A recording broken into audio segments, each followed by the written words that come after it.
Polícia Nacional Timor-Leste precisa halar recrutamento membros FON, onde reforma serviço PNTL e eleição parlamentar tinham rihunrua ronolo recintolo.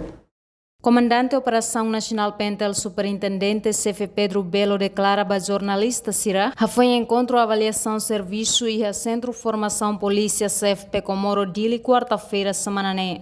Hutu hateri kata ya lorong hirak liuba itanya banyak kasih mas VIP VVIP no VIP nebe mak barak demais. Então nia membros nebe mak ami kolokaba lab suficiente para o bele apoio sira. O liu ya parte batedor sira vai ya trânsito sira. Então tem foto fila fale membro regular sira ou de reforça fila fale vai ya parte trânsito nia.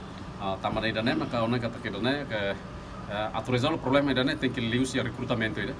Para tu bele aumenta membro sira o bele reforça vai ya parte serne. E a âmbito cerimônia investidura presidente da República período rihunrua ronolo resinrua to rihunrua ronolo resintolo Polícia Nacional coloca membro regular sira de reforça equipa trânsito, também menos recurso humano. Enquanto com a equipamentos, CF Pedro Belo afirma, PNTL precisa zaket line, o enhira halo serviço e a tempo calang.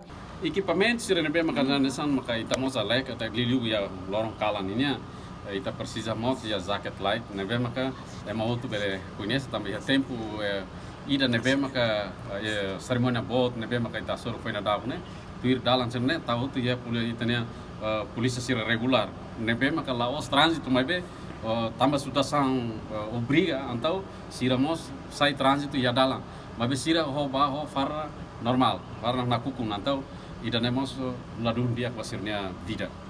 Comandante Nemos propõe para comando a resolver dificuldades hiraknei hodiakliu. Reportagem da Zaviera Televisão Timor Post.